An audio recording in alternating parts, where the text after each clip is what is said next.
Hello, everybody. Recording live from somewhere.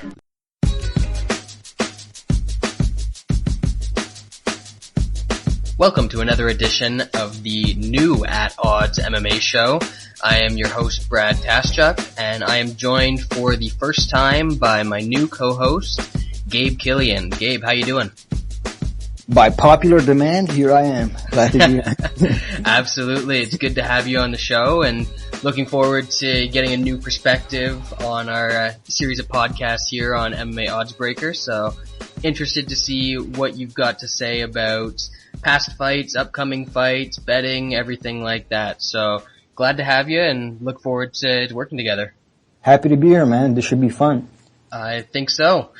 Anyways, we've got quite a bit to talk about today, so we're not going to bore you. We'll get to a little bit of info on Gabe as we go through the show. I think a lot of people who are listening to the podcast are probably already familiar with him from your articles on MMA Oddsbreaker. But we'll go through and get a little bit more information from you later. But first, as I said, lots to talk about. We've got big UFC card coming up this weekend. There was a really good UFC card last weekend and a whole bunch of other events.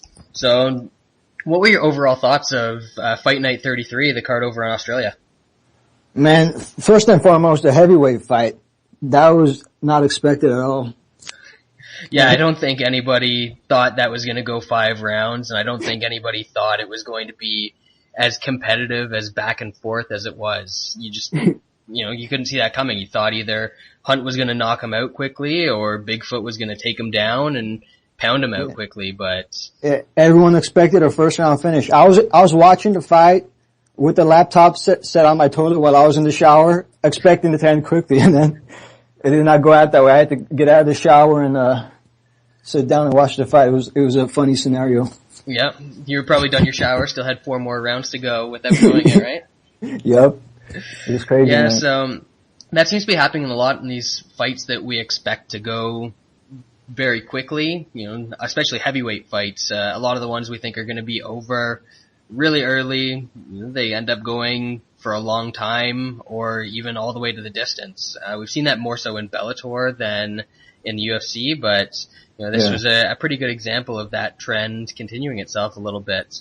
Although we did have a fight earlier on the card where we expected it to end early, and it really did. So we'll talk about that one too. Also, another one that we expected to end early, but it went to distance with Bader. Yeah, exactly. I know a lot of people that had, either the under in that fight or Bader inside the distance, which is a bet that I had, and that crashed and burned. Or one that I had, fight won't go to round 3 at like minus 360 or something. It's crazy. I was actually talking to our MMA Oddsbreaker cohort, Adam Martin, the other day, and he said that at one point he saw a line out there that was Ryan Bader not Bader inside the distance. So anything but a Bader finish was plus 300 or 350, something like that.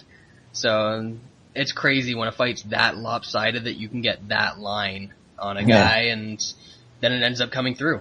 So it was insane. Just, some crazy occurrences. Everything really is backwards down in Australia. Yep.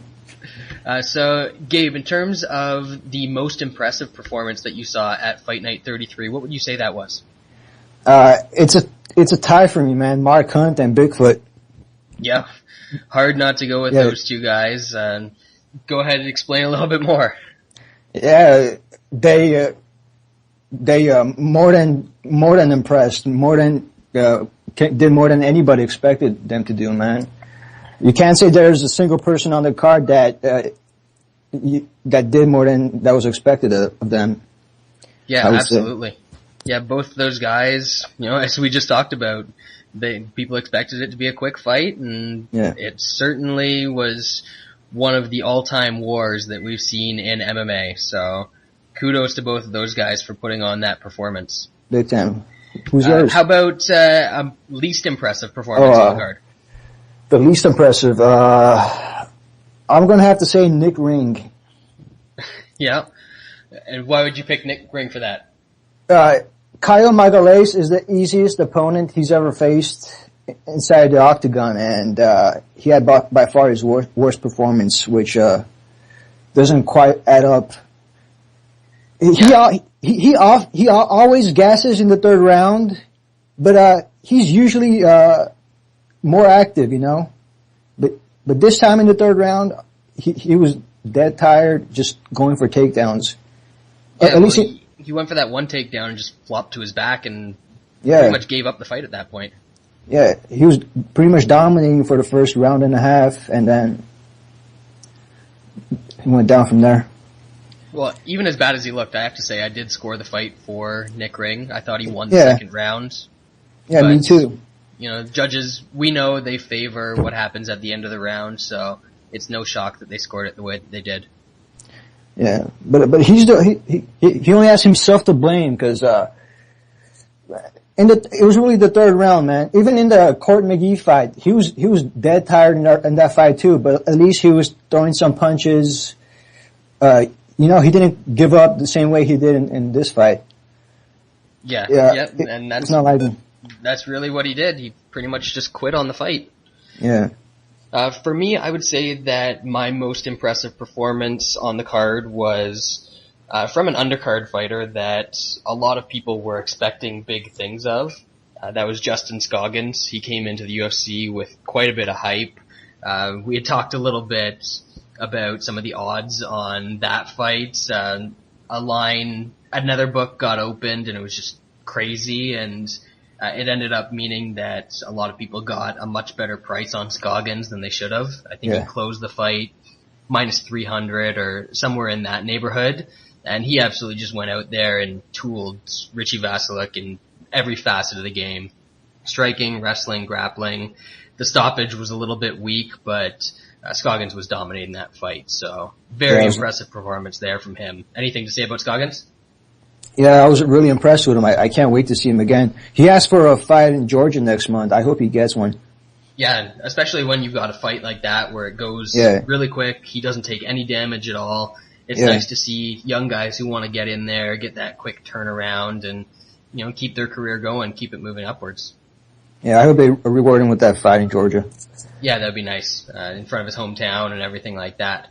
Mm-hmm. The least impressive performance for me would have to go to man in the co-main event, James Tahuna. I just don't know what he was thinking.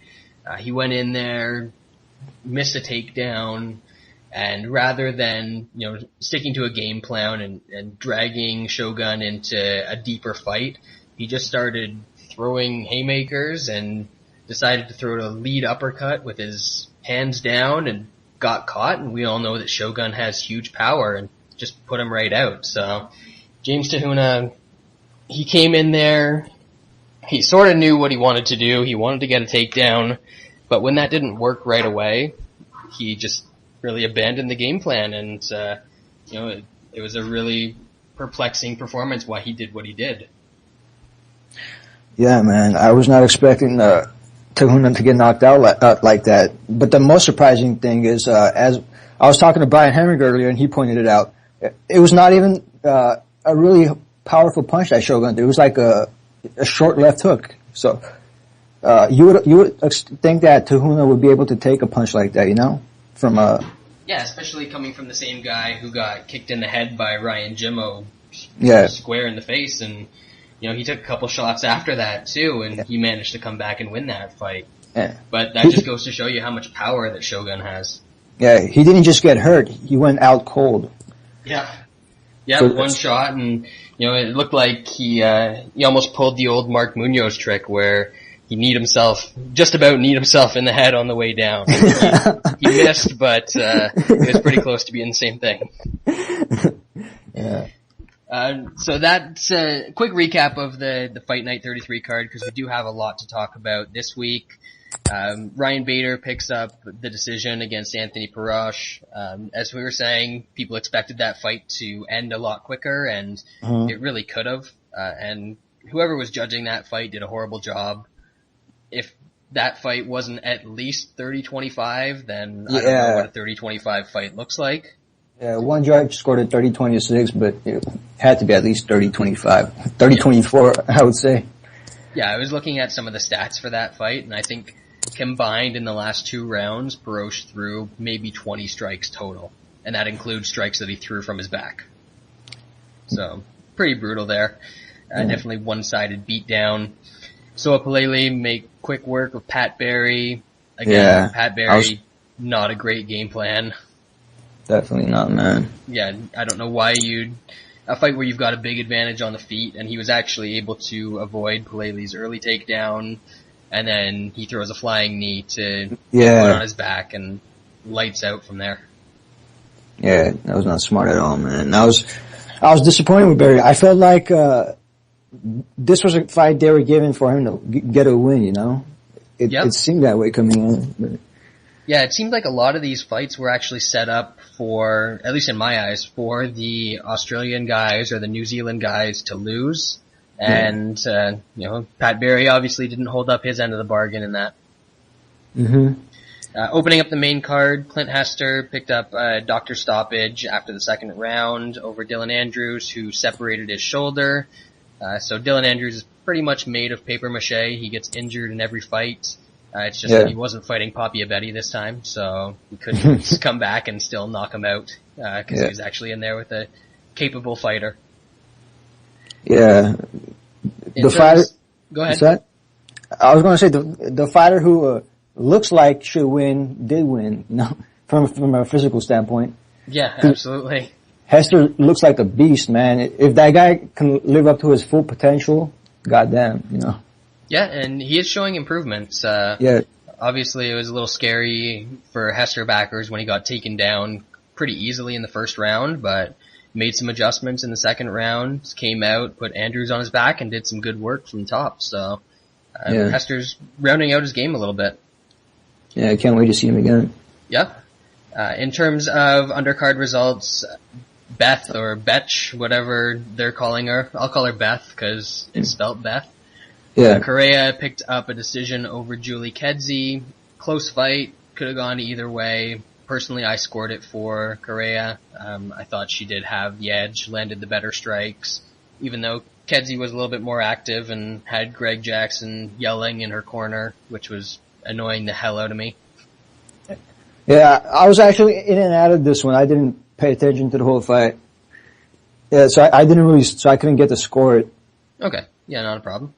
Mizugaki fan, good fight. I don't know if we needed to see it twice, and it definitely wasn't Gaddy Ward or anything like the commentary team was saying. But another good win for Takeya Mizugaki. Yeah, man, that was my pick for fight of the night, and it was a lock until that heavyweight fight. Absolutely.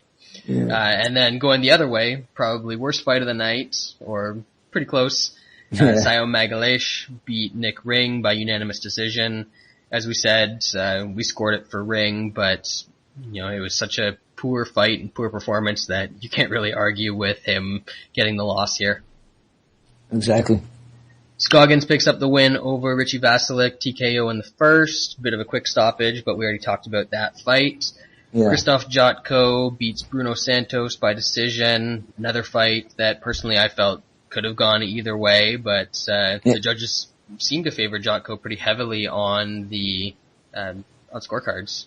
Yeah, that went pretty much how I expected. I didn't want to make a play on either one of the guys because I hadn't really seen them inside the octagon before, and from the tape I watched, I wasn't motivated to make a play on either of them. But I felt like it would really go the distance, so I made a play on that, and it went as expected.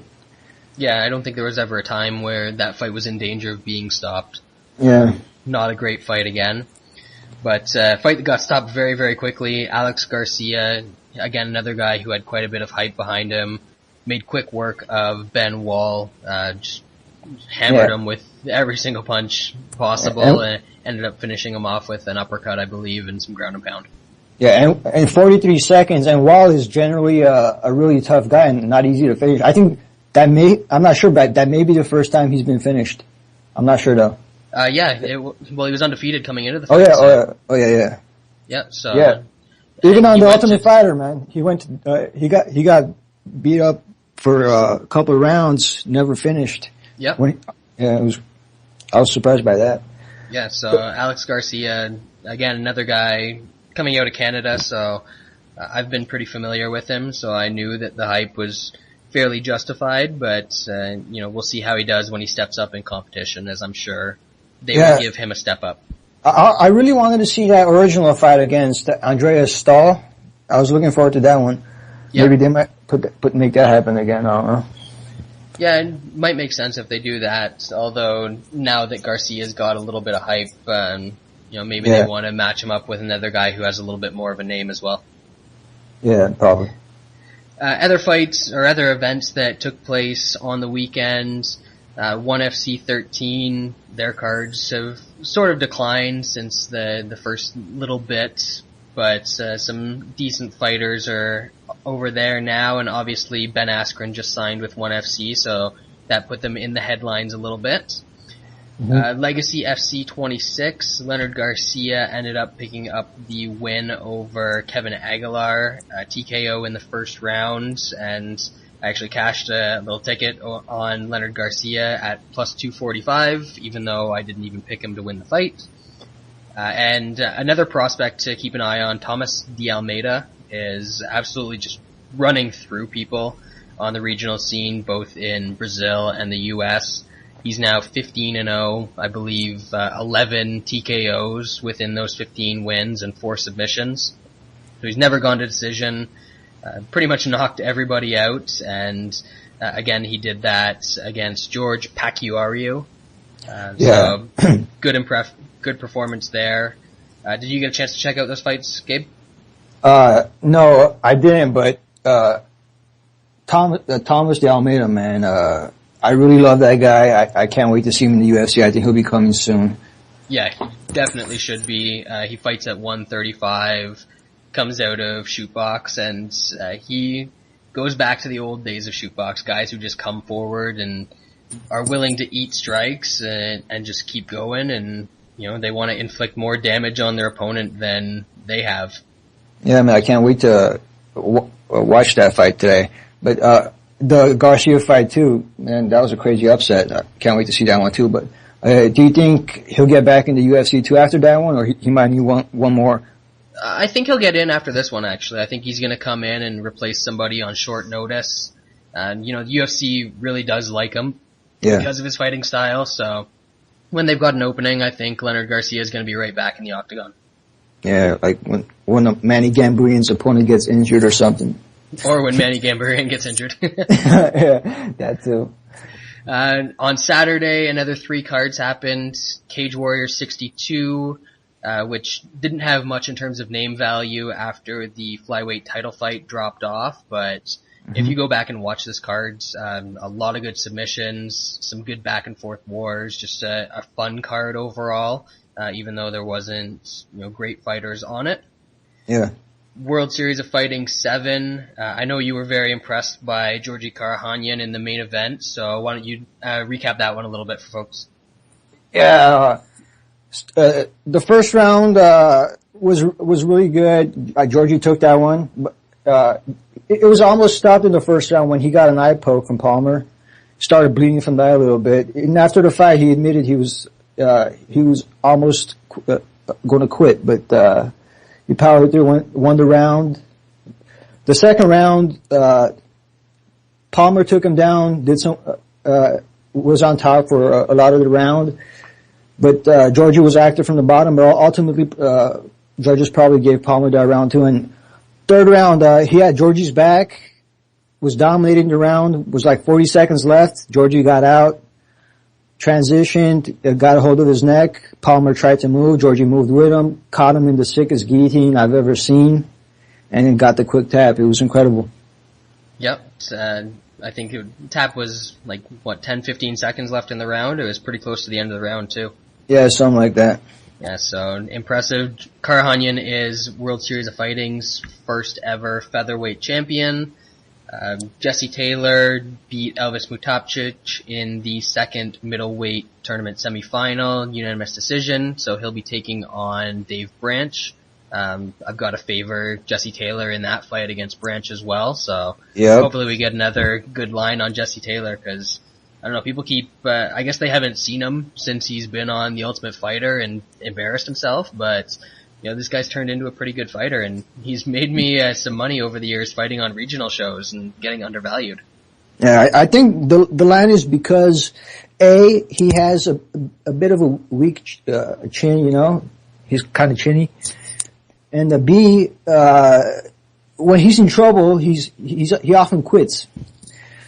He's quit in the past when he's been in trouble, and his chin combined with it wilting and under pressure makes people fade him sometimes. Yep. Yeah, but it takes a pretty good type of fighter to put him in those positions, and Benavidez had him in trouble a couple times, but Taylor actually hung tough and fought through. So he's quite dominant. He's making some improvements as well. Yeah, I actually really want to see him in the UFC, man. I'm not sure if that one's ever going to happen, just because of all the shenanigans from that the night before the tough finale or whatever it was. Dana's been known to forgive. I hope it happens. That's true. I was saying after that fight that Jesse Taylor's probably one of the top 5 middleweights outside of the UFC. So, I think at this point he probably deserves a shot there. Yeah, I agree, man. But what about Georgie? After his past 3 or 4 wins, I've been expecting him to get a call from Sean Shelby, but it hasn't happened. You think it'll happen now? You would think so, because I know they were looking at bringing in Lance Palmer before. He had a little bit of a roadblock with the Jared Downing fight. So I would expect that Georgie goes out there, beats Lance Palmer. He's got to take a little bit of that spot from him. So Georgie's still a young guy. He's fun to watch. So, I think he belongs in the UFC. And I know that's why he didn't re-sign with Bellator, because he wanted to get a call from Sean Shelby. So hopefully that'll be the case now. I hope it happens, man. And then Nick Newell continues his unbeaten record. Really with Nick Newell, I just want to see him fight somebody who can grapple, because he's fought a lot of guys, but he hasn't fought anyone who can really, hang with him on the ground. It's all strikers who, as soon as he gets a takedown, they're in a hell of a lot of trouble. Yeah, man. He needs to step up, definitely. Yeah, and he wants to, too. So I think that either World Series of Fighting is trying to protect him, or, they're seeing that, he's good for marketing and that sort of stuff, so they're trying to make sure that his winning continues. So we'll see what happens with Newell moving forward. Mm-hmm. And the last card that was on the weekend was Invicta 7. Again, they had problems with their stream, and I bet they lost a boatload of money because they had to refund everyone that purchased this on pay-per-view and on their streams. So how are they profitable, man? I don't think they are. I don't think there's any way that they are profitable. The numbers don't add up unless these women are fighting for free. That's the only way that it makes sense. It's twice already. It's insane. But it was a pretty decent card. Barb Honchak defended her flyweight title over Leslie Smith. I had picked Smith. I think everybody picked Smith, so Honchak's obviously a bit underrated. Lauren Murphy, previously Lauren Taylor, beat Miriam Nakamoto, but it was really only because Nakamoto blew her knee out, and I have no idea why her corner let her go out for the 4th round after it was pretty obvious that her knee was completely gone in the corner. Oh, they knew that I had money on her, so they on put Nakamoto? it back up. Yeah. Oh, that sucks. Yeah, the corner knew I had money on her, so they put her back in. They said, "Get it for Gabe, baby." Yeah. Either way, they knew that. Either way, at that point, she had lost. Either she couldn't continue, or she was going to go out there, and what happened. But I don't think the knee damage needed to be quite as extensive as it ended up being. That's really depressing, man. I love that chick. I love watching her fight. She's funny too. Yeah, well, she's. I've said this about the women's division a lot, and it sort of shows in this card as I'm reading down it. It's unanimous decision times 6, and only 2 fights got stopped, and one of them was by injury.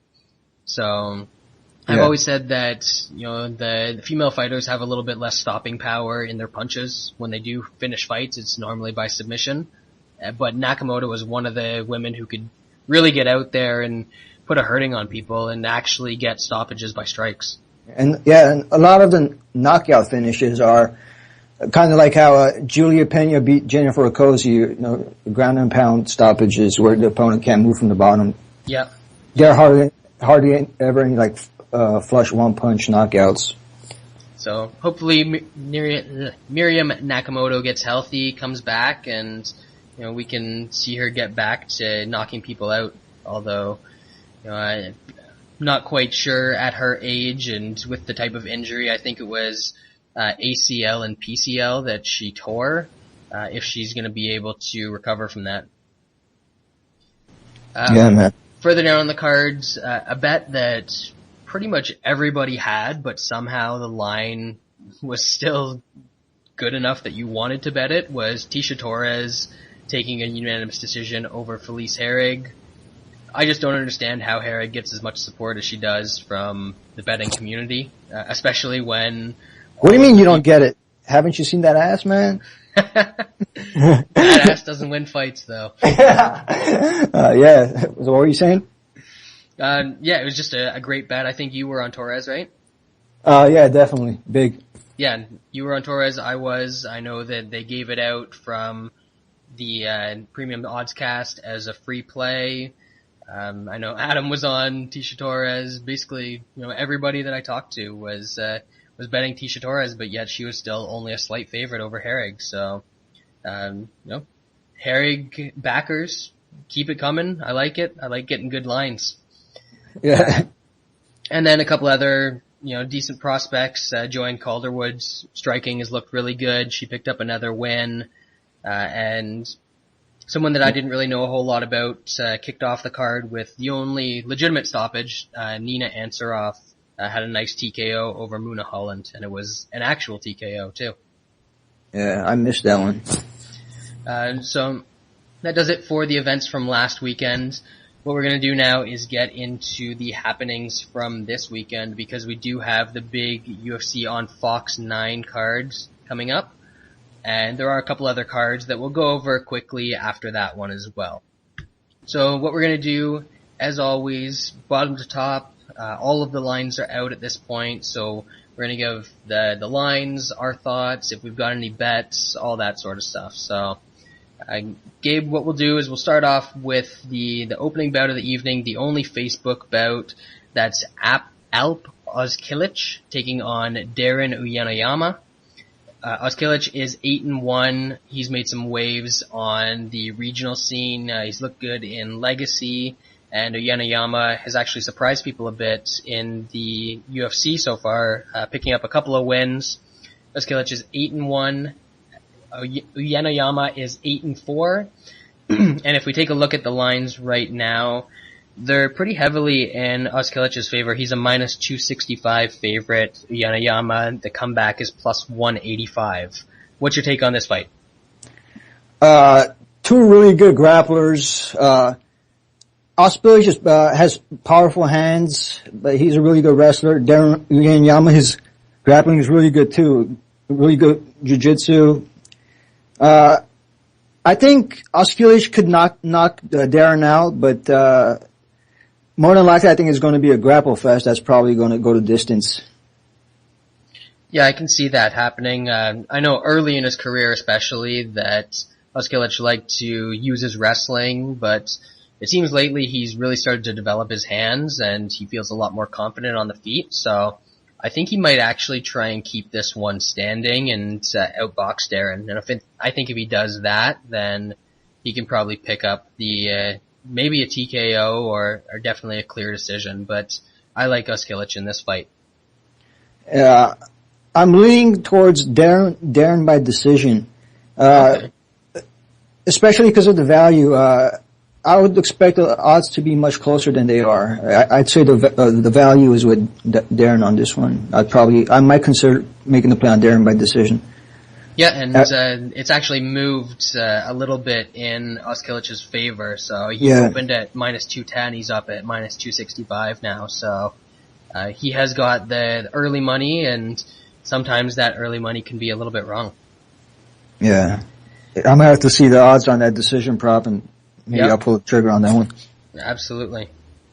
Next fight that we've got is a rematch in the lightweight division, and that's a fight between Roger Bowling and Abel Trujillo.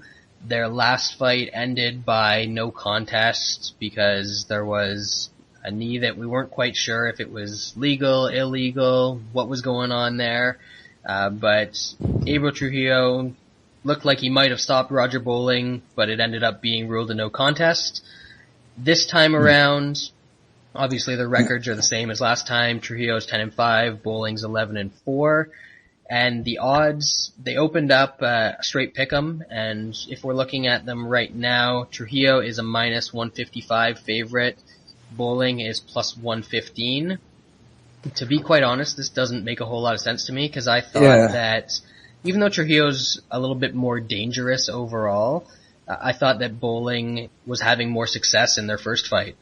Do you sort of have the same thought there? Yeah, I agree with you 100%. He clearly won the first round, and he was winning the fight until that knee happened, which I didn't rewatch the fight yet. I'm gonna watch it today, but when I watched it the first time, I thought it was an illegal knee, and I'm surprised Dana White didn't think so, and he awarded Abel Trujillo a win bonus. Yeah, it looked illegal.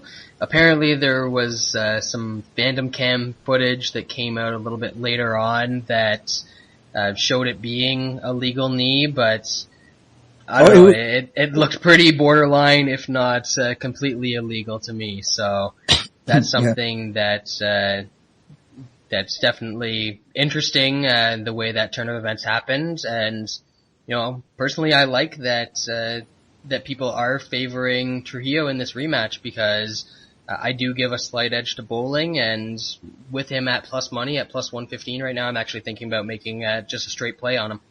Yeah, me too. Probably wait and see if the odds improve, and maybe we might get him at like plus 120. But yeah, exactly, because odds did just come out earlier today, so you know they're still going to have a little bit of time to tighten up, and the spread's going to decrease. You know, if there's not a lot of movement either way, then that line on Bowling could get 5-10 cents better. Yeah, that would definitely be a good play to make on this one. Yeah. Another fight that we've got in the lightweight division. So this is the second of, I believe there's 5 lightweight fights on this card. So, you know, this card's very heavily weighted to the lower weight classes, which should make for some good action. But this fight is between Sam Stout and Cody McKenzie. Sam Stout is 19-9-1 in his UFC career, or in his MMA career.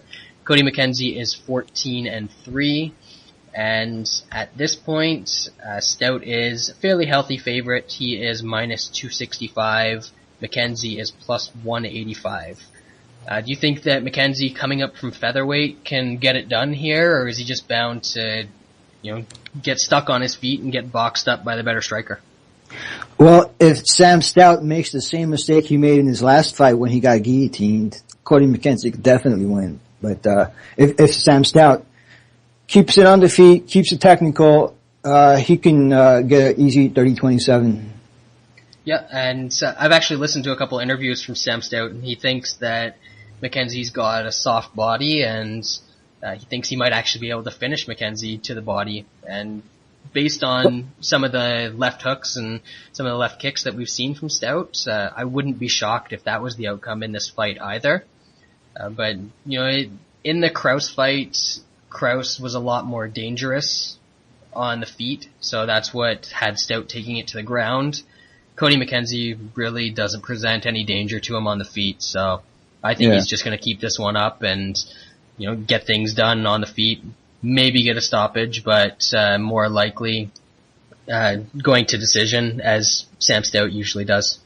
That's what you would expect, but I don't really trust Sam Stout because he just from experience betting him in the past, he hasn't always fought with the game plan he should fight with to win the fight, you know. So that's why I wouldn't confidently put him in any parlays myself. I'm going to be avoiding that just because of plays I made him on the past where he hasn't followed the game plan he should have, that he could have easily won the fight with.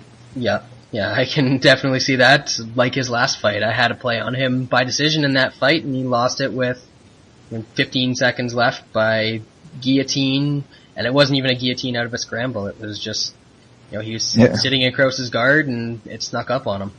Mm-hmm. Next fight that we've got is one that I think we disagree on. It's between Scott Jorgensen, who is making his flyweight debut, and Zach Makovsky, who is making his UFC debut. Jorgensen is 14-7. Obviously, he was a former WEC bantamweight title challenger. People have been calling for him to move down to 125 for a long time, so it's good to see that he's finally done that, because I think this is the right weight class for him. He was always way outsized at 135. And Makovsky is, he recently moved down to 125 for basically the same reasons. He's 16-4, former Bellator bantamweight champion. And right now, I thought this one was going to be a little bit closer, and it actually opened a little bit closer. But Scott Jorgensen is currently a minus 260 favorite, and Makovsky is plus 180. So I think you like Jorgensen here, right? Yep. Yeah. Why? Well, they're both wrestlers, but if I would have to give a wrestling advantage, I would give it to Jorgensen, because he's more powerful. That's why. And when it comes to the striking, I would give him the edge there too. Just more powerful. If anyone's getting knocked out in this fight, it's Makovsky. But I don't see Makovsky winning 2 rounds convincingly. I just don't. Even at 125, I think Jorgensen will have the size advantage, right? Yeah, I think he's going to be a little bit bigger. Yeah. So, I can definitely see that reasoning behind, picking Jorgensen. I just think that a lot of people, especially where the line's at now, are really underestimating Zach Makovsky. I was very impressed with him in his last fight against Matt Manzanares. Obviously, it's a big step going from Manzanares up to Scott Jorgensen. But his striking looked very much improved. I think he's actually the more technical striker than Scott Jorgensen at this point. So it'll be interesting to see how that plays out. And I think that he's a little bit better in scrambles than Jorgensen. So even though that Jorgensen is the better straight wrestler, I think Makovsky still might end up getting some top position based on better scrambling ability. And he's got a pretty sneaky single leg too. So sometimes if guys are really good at one takedown, even if they're not the overall better wrestler, they can still use that to get top position. So based on where the line is, I think that I might be taking a shot on Zach Makovsky, and I think I'm just going to go and outright pick Zach Makovsky to win by decision, even though I know that's going to be in the minority for this event. Yeah, I'm definitely taking Jorgensen. I still have some more tape to watch, but as of now, he's my favorite play on the card. Oh, really? Wow. Yeah. So we're definitely on opposite sides on that one. It's just one of the things with Jorgensen is that he's faced such a weird mix of competition. He's either faced guys who are in the top 5, and he's lost to them. So Faber, Hayden Barrow, and Eddie Winelands. And it should be worth noting that he fought Prince Albert, who's not really a great fighter, and Albert was beating Jorgensen until he gassed, at which point Jorgensen took over and Albert gave him a choke. Yeah, which he always does. Yeah. I think John Albert thinks his head's going to explode if he hears the bell for the end of that first round. Yeah. But yeah, it's just weird because, as I said, Jorgensen hasn't had success against those very, very top guys. but then the guys in the UFC that he's beaten are guys who are no longer in the UFC. So it's going to be interesting to see him fight someone who's more in the middle, like Zach Makovsky, and see where his skill set truly lies. Yeah, definitely.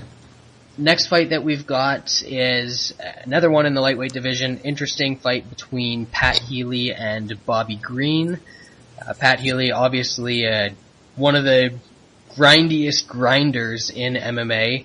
29-17 is his record, so his record doesn't really reflect how good he is.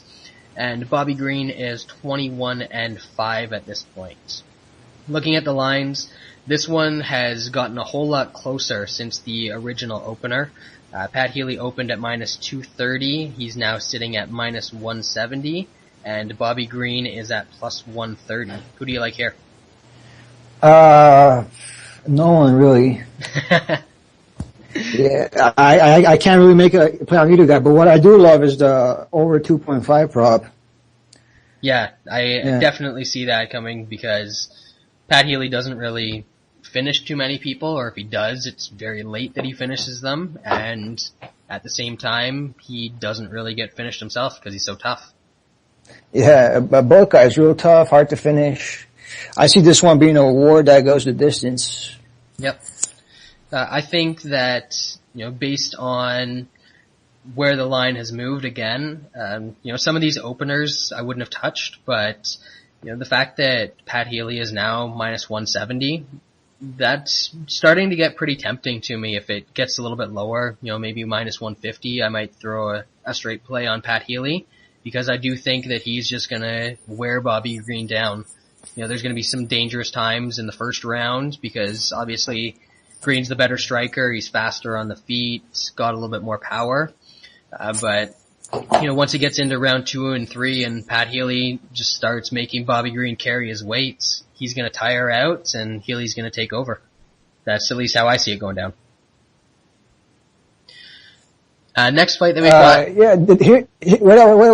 Here's the thing about that one. I expected the same thing when Jacob Volkman fought Bobby Green, but that's not what happened. So I'll be if Jacob Volkman couldn't do it, I would be afraid to trust Pat Healy to do it. You know what I'm saying? Yeah, I think a lot of people have that same perception, but I don't think Volkman losing that fight was anything that, I don't really want to take credit away from Bobby Green because it was a great win for him. But I think that had a lot more to do with Volkman just not being prepared, because he controlled the entire first round and then for some reason he was dead tired. Just watching Pat Healy's fights, I don't think A, he's going to get that tired, and B, even if he does, he's a guy who keeps coming. He's not going to stop just because he's tired. He's going to keep pushing for those takedowns. So I can see where you're coming from with that comparison, but at the same time, I don't see how this fight's going to play out the same. All right. Next fight on the list is between Edson Barbosa and Danny Castillo. To me, obviously this is a big style clash. Barbosa looking to keep it on the feet and knock Danny Castillo out, or, take his legs out from under him. And Castillo obviously needs to get this fight to the ground. Barbosa is 12-1 right now, and Castillo is 16-5. And again, this line has changed a little bit. Not too much movement in it though. Barbosa opened at -315. He's at -260 now, so line's tightened up a little bit, and Castillo is at +180. Let me ask you a question. Who has Barbosa beaten that warrants him being a -315 or a -260 favorite? That is an excellent question, because he hasn't beaten anybody, but he just has a very, very impressive look to him. He looks like he's a good fighter when he's out there, and when he's fighting lower level guys like Mike Lulos and Rafael Oliveras and Lucas Martins, and he looks very impressive against those guys. But obviously he's stepped up in competition a couple times and lost to Jamie Varner. Personally, I thought he lost to Ross Pearson, yeah. Yeah, I thought that was a bad decision. So I'm with you that the line is too high in this one, but with all the hype behind Barboza, it doesn't shock me that the line got opened where it did. And given the matchup, Denny Castillo, he doesn't have the greatest chin out there. And sometimes he can get into some firefights. We saw that with Michael Johnson. Yeah. We saw that against Ricardo Lamas, back in the WEC. He got in some trouble there, I believe. So, it's an interesting matchup. And even though Barboza doesn't have the resume that should result in the line being this high, I can sort of see where that line came from. So what's your take on this fight? Who do you think is going to get the job done here? This is the one fight on the card that I'm 100% going to stay away from because really I think Barboza can get the knockout or Castillo can grind it out and get the hometown W. I mean, not a hometown decision, but get a win in front of his hometown crowd. Yep.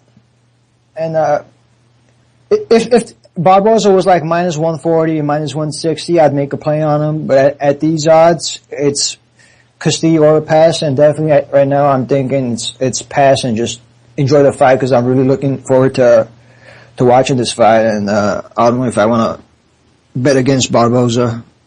Yeah, and this is a spot where you can't even really rely on a total or anything like that because if Barboza wins, it's probably going to be by stoppage, and if Castillo wins, it's probably going to be by decision. So definitely a tricky fight to handicap.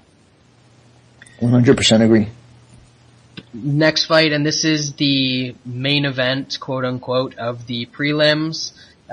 Personally, to me, I think this one should be under Barboza Castillo. It's not as interesting to me. But it's Ryan LaFleur taking on Court McGee in the welterweight division.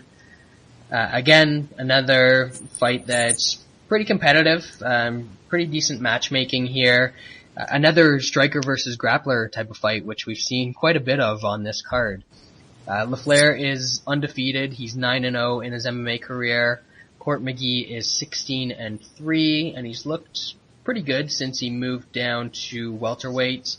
His volume's obviously giving guys a lot of trouble, and he seems to be tiring his opponents out by the third round, and then he really takes over. He was doing that even when he was back at middleweight as well. But looking at the odds right now, this fight is a dead pick'em. It's a minus 120 on either side. Even though Court McGee opened as a slight favorite, he opened at minus 160. So some support coming in on Ryan LaFleur early. Do you agree with that? Yeah, my article went up today and I recommended a bet on Ryan LaFleur at plus 120. There you go. So you moved the line. It's your fault. Guilty. Yeah, man. I think both these guys are really well-rounded. Both of them good wrestlers. Both of them good strikers too. LaFleur's got really good kicks. Court McGee's got a real good kicking game too. They both throw like really good high kicks and stuff. They seem like really similar fighters. I was just comparing tape on them. They seemed a lot similar than I expected before I got into the tape study. So it's a really close fight, and I'm glad I got that dog money on LaFleur because there was value in that. I actually capped him as a slight favorite. Yeah, I personally favor LaFleur as well in this fight, just barely. If we're putting numbers on it, maybe I would set the line as, minus 130 LaFleur, minus 110 McGee. That's exactly what I put in my article. I capped him at minus 130. Okay. Well, I haven't read it yet. I'm not copying Gabe. I promise. No, I'm just saying we're on this. We agree we're on the same page. Yep. And I just think that LaFleur is a better striker than he gets credit for, like you said, and obviously his wrestling is fantastic. I think he's the best wrestler that Court McGee's faced. So even though Court McGee's got very good statistics when it comes to his takedown defense, it's not necessarily something that has been tested against top wrestlers in the division. So yeah, I mean Nick Ring was able to take him down. So yep, Nick Ring took him down. I know Dong Yi Yang took him down. So he's been taken down by a couple guys. So I think that LaFleur might be able to get that done. The one thing that worries me about LaFleur, if they were both, had full camps and they were coming into this fight and, had equal amount of preparation time, I would definitely favor him. But the fact that he fought a little over a month ago and, it was a pretty bad, not a pretty bad fight, but, a pretty brutal fight in terms of he got tired, he took some damage in the third round, so that scares me a little bit about betting him here, and that's probably why I'll stay away, especially now that the price is at minus 120. If he does get back to some plus money, maybe I'll bet him, but for the time being, I think I'm just going to stick with picking Ryan LaFleur by decision. Alright, heading into the main card, and with this being on Fox, it's only a 4-fight main card. The first fight that's on that main card is between Mac Danzig and Joe Lauzon. Unfortunately, this fight is on the main card because we lost Carlos Condit and Matt Brown, which was going to be absolutely amazing. Hopefully they get that fight booked again pretty quickly because that's just going to be pure violence. As far as Danzig and Lauzon go, right now Lauzon is 22-9 in his MMA career. Mac Danzig is 21-11-1. And the odds on this one, Lauzon is currently a minus 175 favorite and Danzig is plus 155. When I first saw this opened up, it was Danzig plus 160, and I was hoping that the public would come in a little bit on Lauzon, because I think this is going to be a pretty competitive fight, but unfortunately the line stayed pretty steady to where it opened. So I think, again, this one's going to be a pass for me at this point. What are you thinking about this fight, Gabe? As far as the odds go, I think late money is going to come in on Lauzon, because Mac Danzig has made it known in interviews that in an interview with Frank Trigg at MMA Oddsbreaker that he hasn't been really training for this fight as hard as he used to. He's just been taking it easy. He just wants to have fun. He's talking like a fighter that's on the edge of retirement. Which he mentioned he considered retiring after his last fight where he got knocked out by Melvin Guillard. Yeah. So it's hard to back a fighter that's talking about retiring. But before hearing all that, I was favoring him. But now I don't know. But if he climbs plus 200 or better, I might make a move. But yeah, it would definitely be a play that has a lot of red flags on it. Yeah, I can definitely see that, and after hearing some of those comments that he made in that interview, fighters who go out there and are training and fighting just to have fun, they usually don't end up having a lot of fun because they usually end up losing. So that's not necessarily the best attitude to take into fighting. So we'll see how that works out for Mac Danzig, and obviously coming off of that brutal knockout to Melvin Guillard, it's hard to know where his chin's at. At the same time, I do think that Joe Lauzon, even though he's pretty young, he's on a decline at this point, just because he's been in so many wars over his career. Yeah, would you agree that his last fight was the worst performance of his career? Yeah, I'd say it was pretty close. I've never seen him look that bad. The other one that I would say would be a terrible performance that he had was against Sam Stout. He looked brutal in that fight. Yeah. But that was a long time ago, and that was coming off of a knee surgery and a year layoff, so that one had some more excuses for it. Against Michael Johnson, he just sort of looked like a worn-down version of himself. Yeah, that was sad. All right, next fight that we've got is in the featherweight division.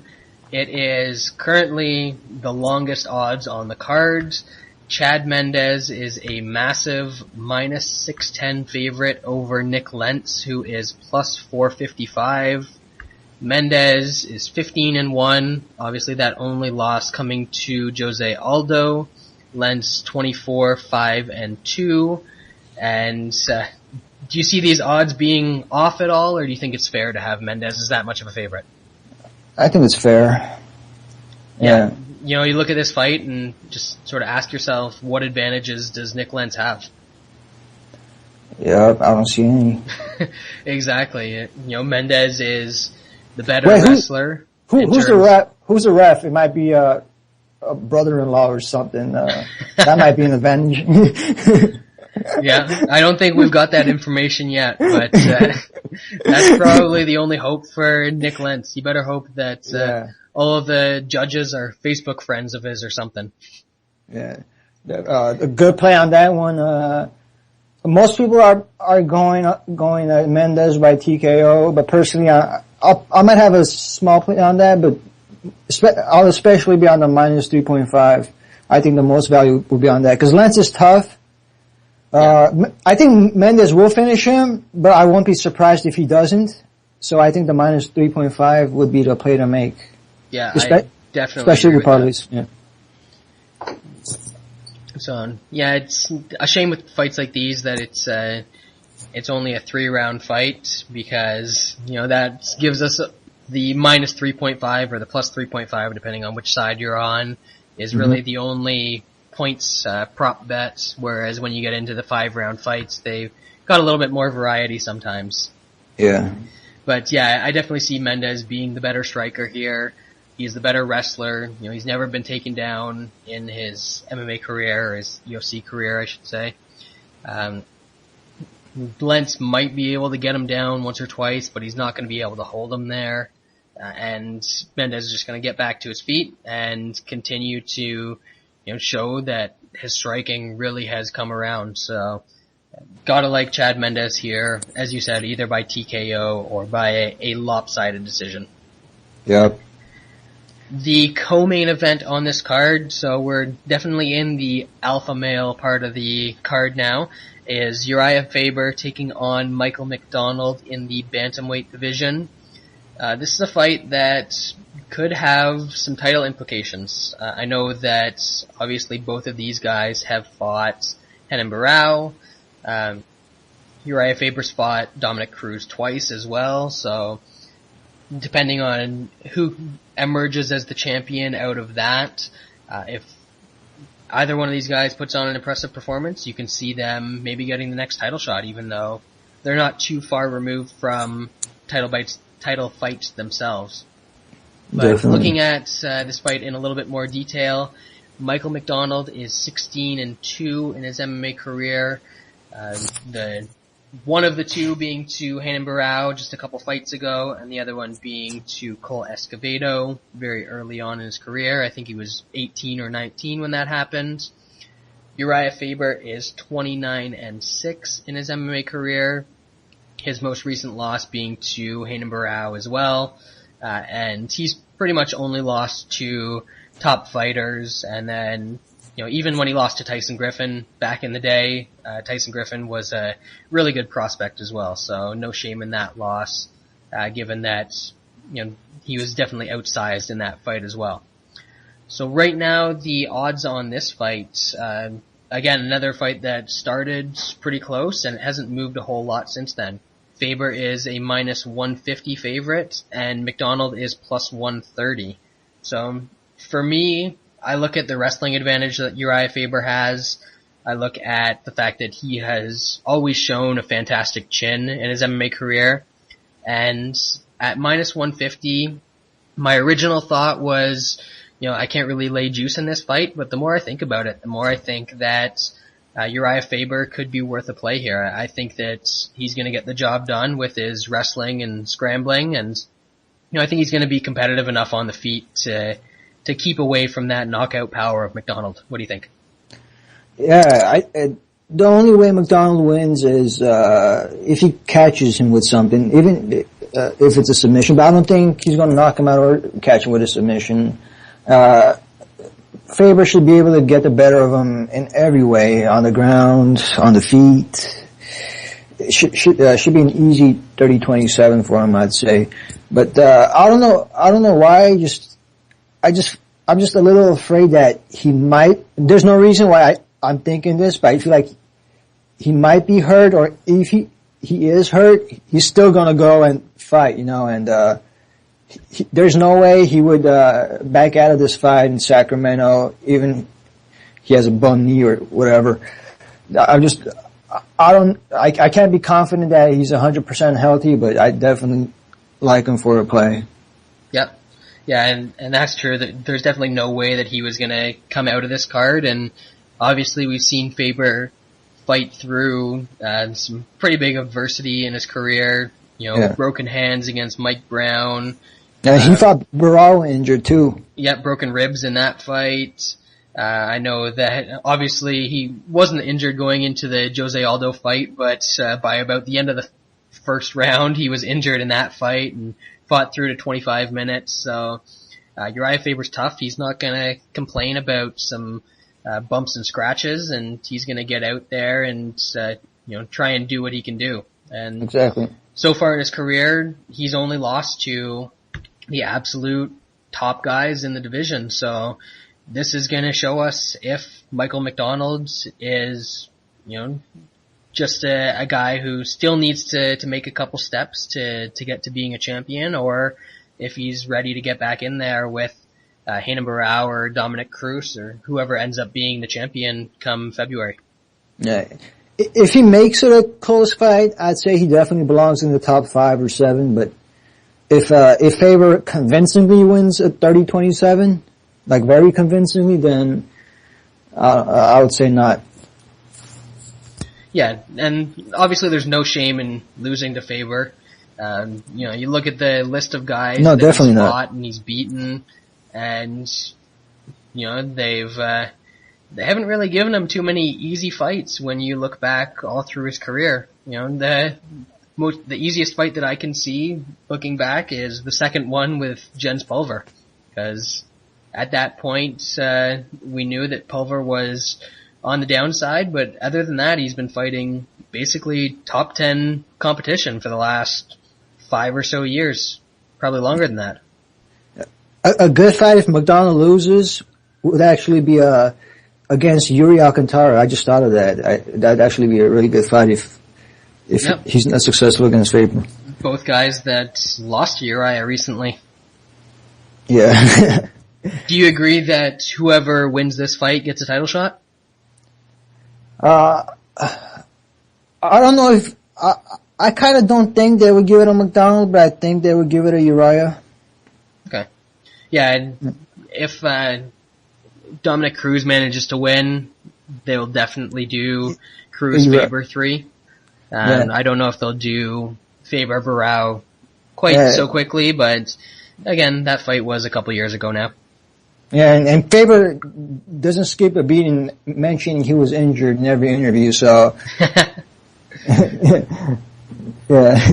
That's true. And he also, doesn't fail to mention that he thinks he beat Dominic Cruz in their second fight as well, so.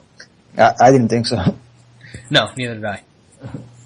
But the other thing you have to take into account with Faber is that, even though he's the California kid, he is 34 years old now, so eventually you would expect that he's going to slow down, but he hasn't shown any signs of it, so. Well, Alcantara took the first round, right? What did he hurt him with? A punch?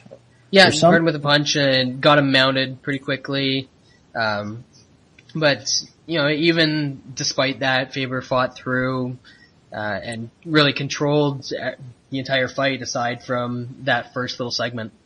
I'm afraid if McDonald catches him like that,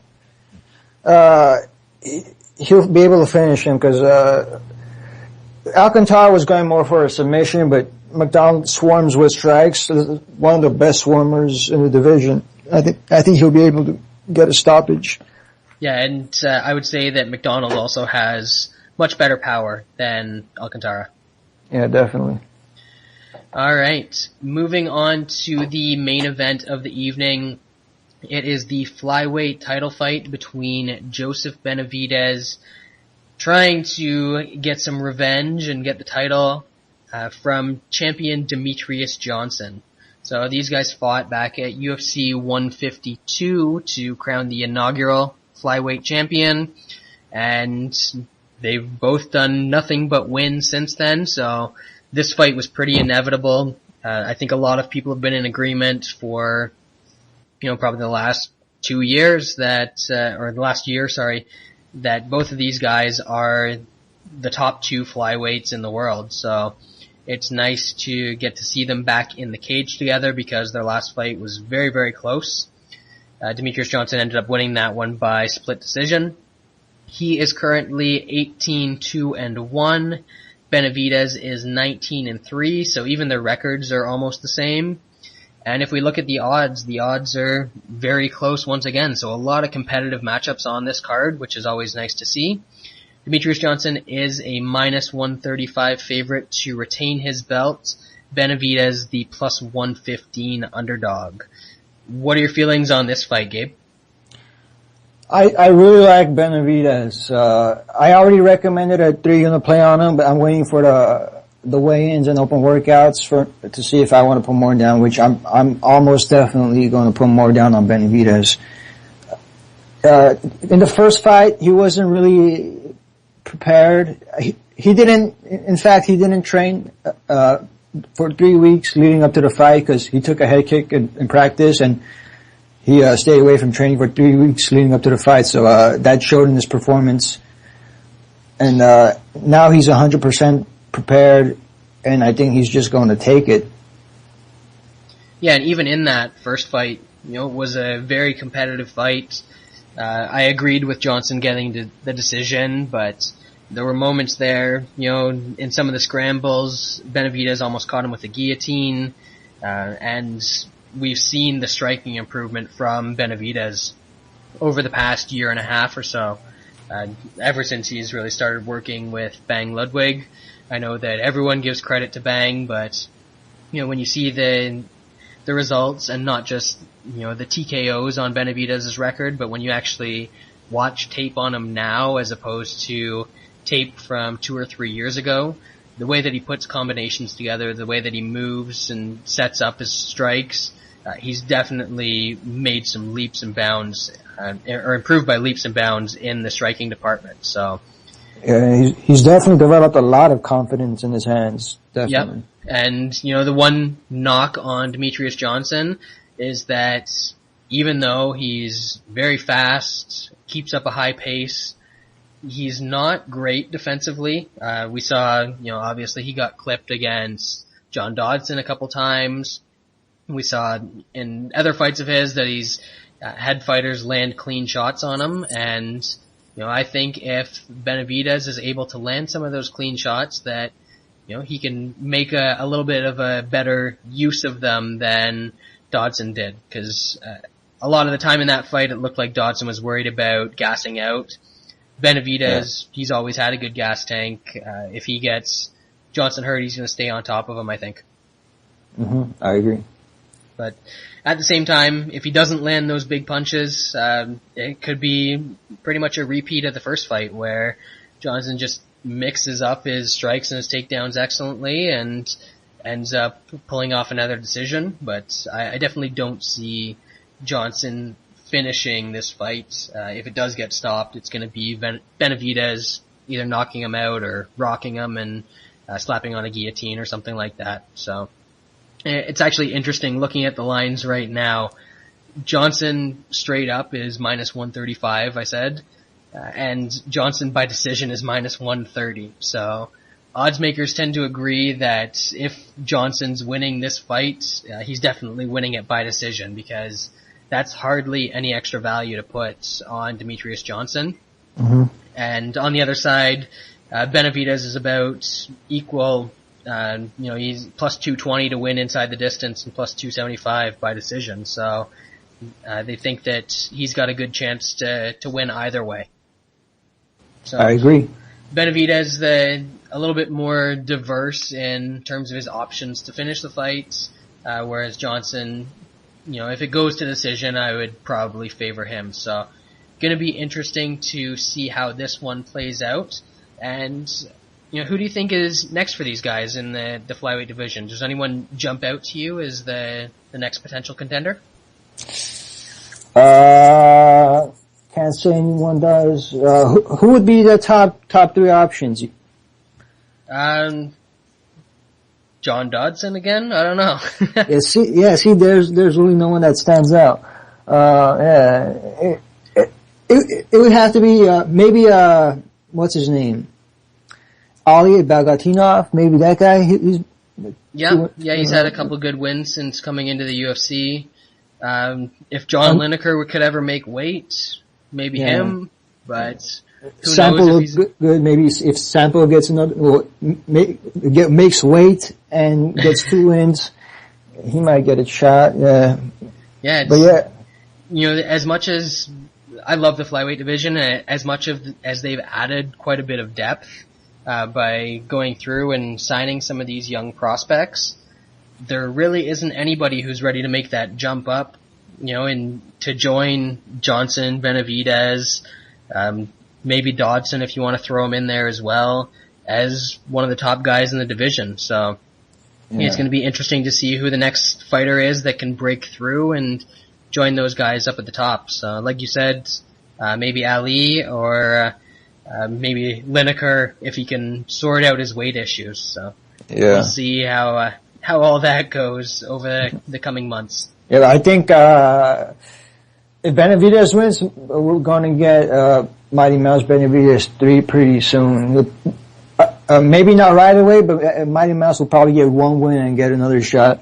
Yep. Yeah, the one good thing is that Johnson's been competitive in his title defenses. So, he had some trouble against Dodson, so you can sort of justify making a Dodson rematch. Obviously, if Benavidez wins, you can do the third fight here, or Dodson would be a fresh fight for him. So they've still got a little bit of time to build up those other contenders, but they definitely need to get the division in a little bit more order soon, or it's going to run really, really dry of contenders. They really need to dedicate a Ultimate Fighter season to flyweights, is what I think. Yep. I don't see it happening. Yep. Well, the thing is that at this point they've pretty much brought in all of the top flyweights that they can. There's some guys over in Japan and a couple guys left in, Legacy and promotions like that, but I think that the Ultimate Fighter would be good to discover the talent that we haven't seen yet, which is...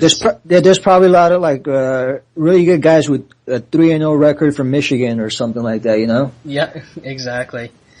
Yeah, because a lot of these guys, they wouldn't even have looked at MMA as an option, 3 or 4 years ago, and that's why when we look at the flyweight division and you look at the ages of the top guys, most of them are under 30, whereas you look at the heavyweight division or the light heavyweight division, and there are very few fighters who are near the tops of those divisions who are under 30. So, there's a lot of room for flyweight to develop, whereas, or I should say, there's a lot of room to develop over the next couple of years with the fighters they've already got, where, in some of the other divisions, they really need to bring in some new talent and develop some new talent. So, I think the flyweight division's in a good spot moving forward. Just, in the immediate future, they might run into a few speed bumps.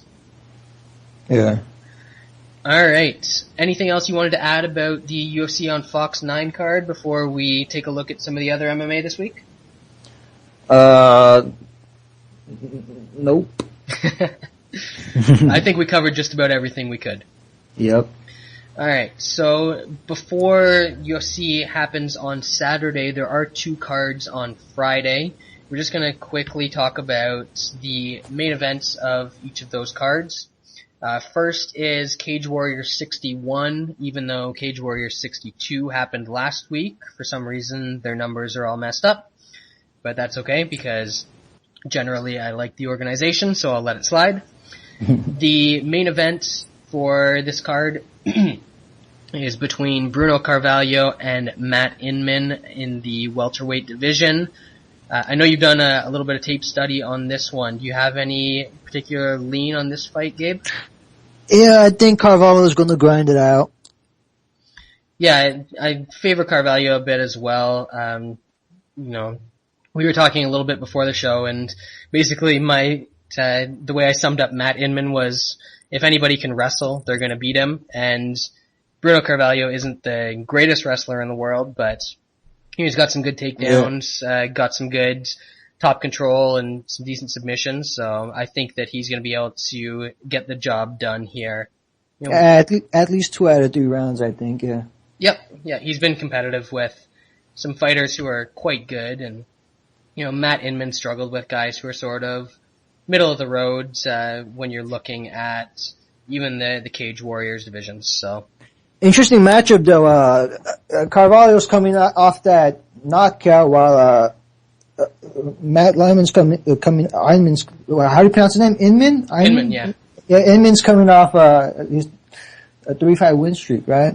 Yep. So it's an interesting matchup. They might be hoping that Inman picks up the win here and they can push him into a title shot. So that's an interesting perspective to think of as well. And the other thing is that Bruno Carvalho, as you would expect, is Brazilian. Inman is an English guy, so they usually don't show too much bias in terms of the matchmaking towards the hometown fighters.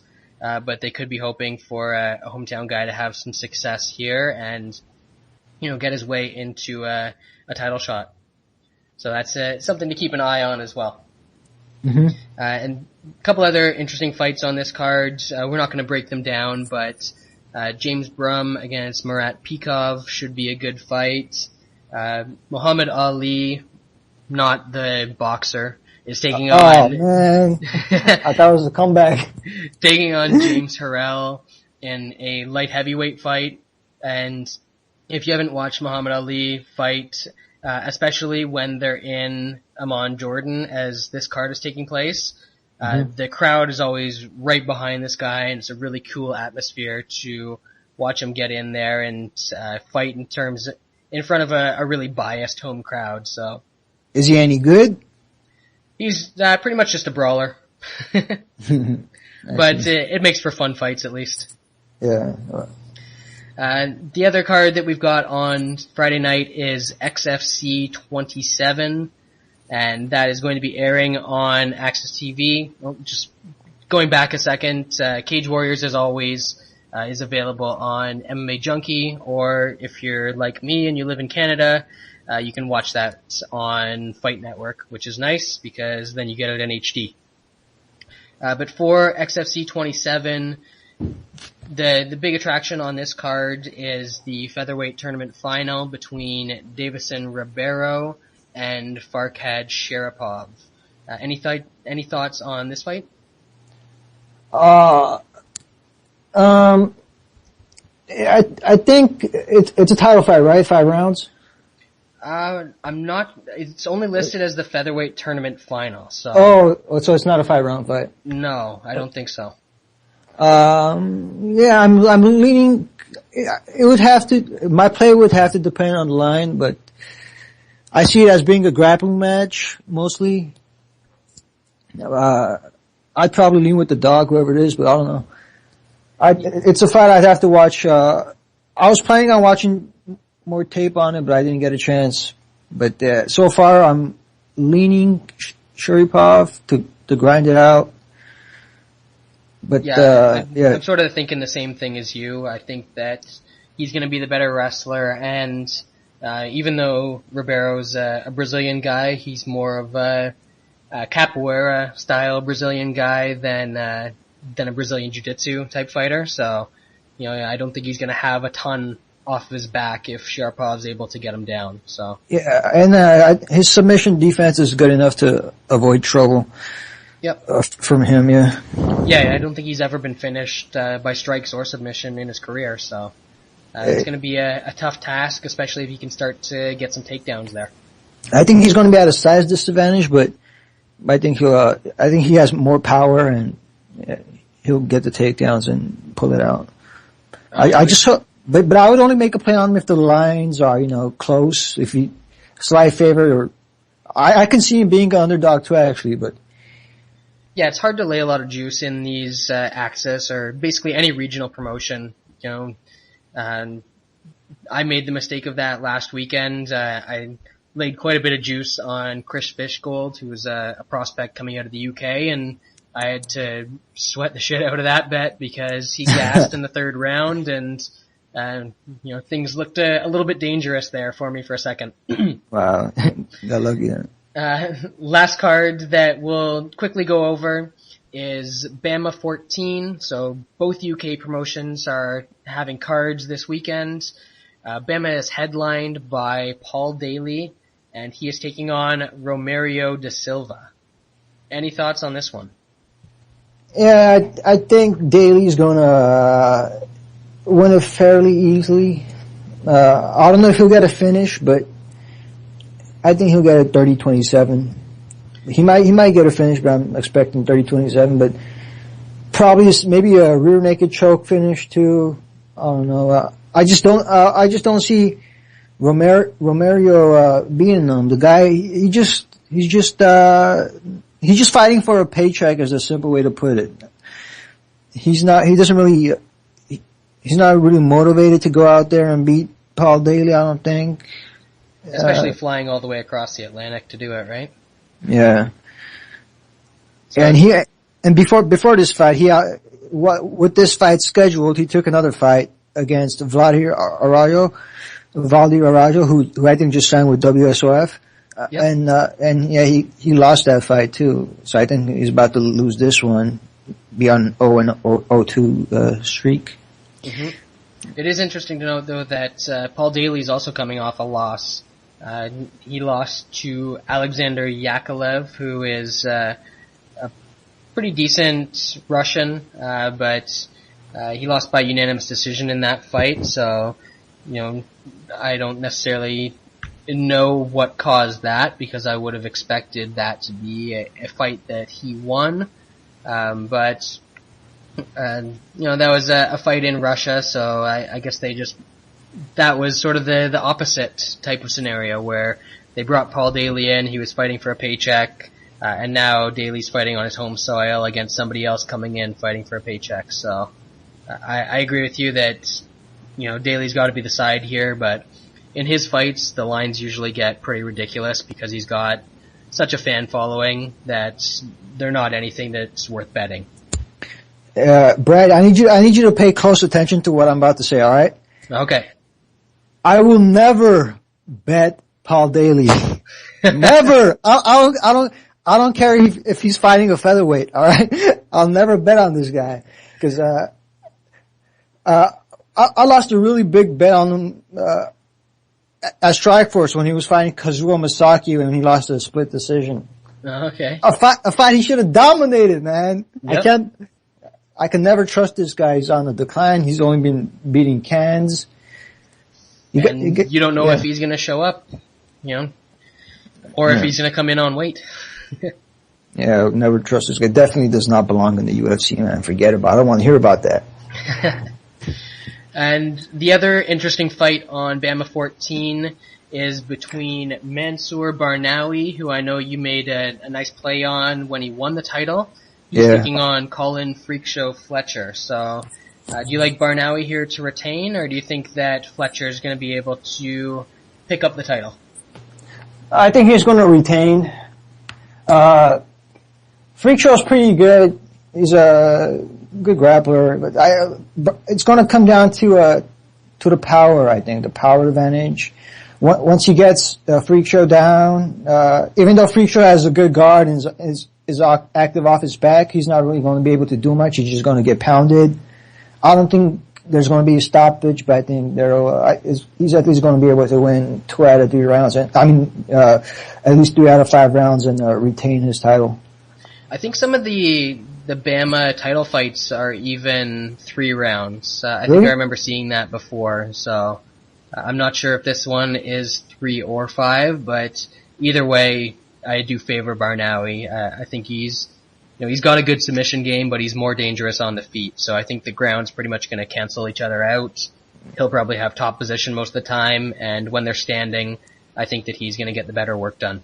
Yeah, when I think about the fight, the picture that pops in my head immediately is just him on top of Freak Show, just pounding him out, avoiding submission attempts, pounding him out, rinse and repeat, probably.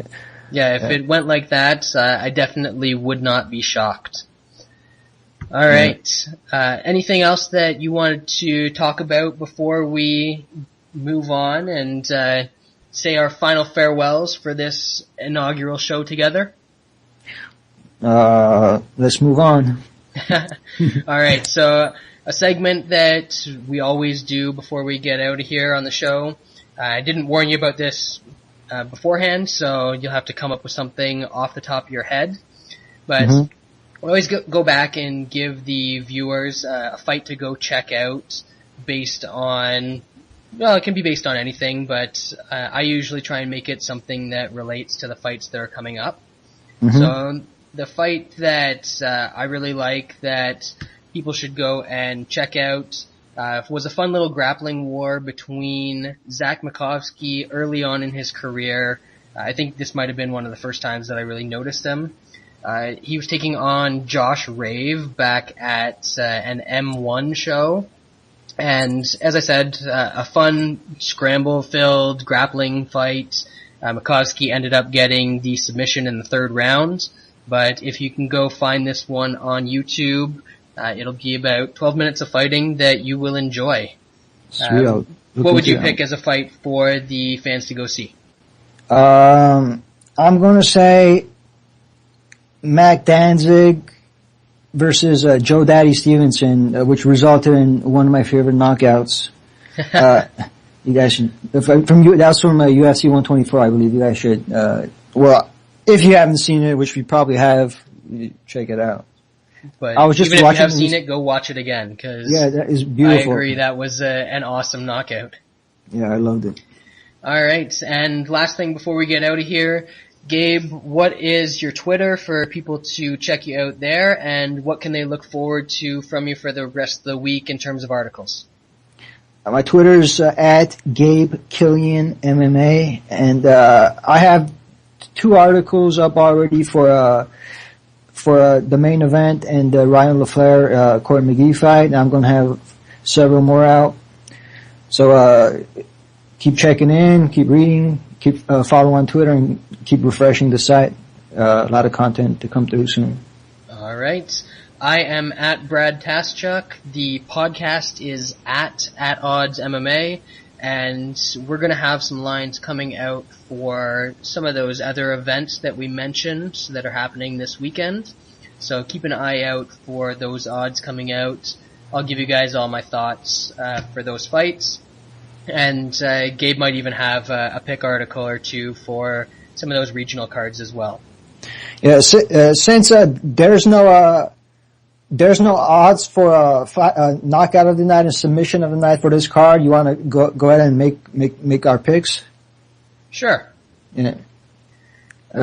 So looking at submission of the night, that one's pretty tricky because I can actually see this being a card that doesn't have any submissions. Yeah. I'm just looking down it really quickly. But for submission of the night, I'm gonna say that Pat Healy wears down Bobby Green and ends up getting a submission late in the fight. Alright, and I'll be cliche and go with Joe Lozon, I guess. The most obvious choice, probably. That's the other one that I was thinking of as well. Yeah. For knockout of the night, I always hate picking fights that are really early on the card because you know that the later fights get favored. So for knockouts, I think that I am going to go with Chad Mendez over Nick Lentz. I think he's going to do something impressive there. I would say that's the one to go with too. But if anyone wins in the prelims, if Roger Bowling gets a knockout, that'd be one that's worthy probably. Yep. Especially because he's really pissed at Abel Trillo. He's really going to try to take his head off. Very true. And did you want to give fight of the night picks, or are you going to have an article coming out for that? Yeah, I'm going to look more into that and write my article in a couple of days. All right, so keep an eye out for that, everyone. Until next week, this has been the At Odds MMA show for myself, Brad Taschuk, and my co-host, Gabe Killian. We'll see you next week. It's been great.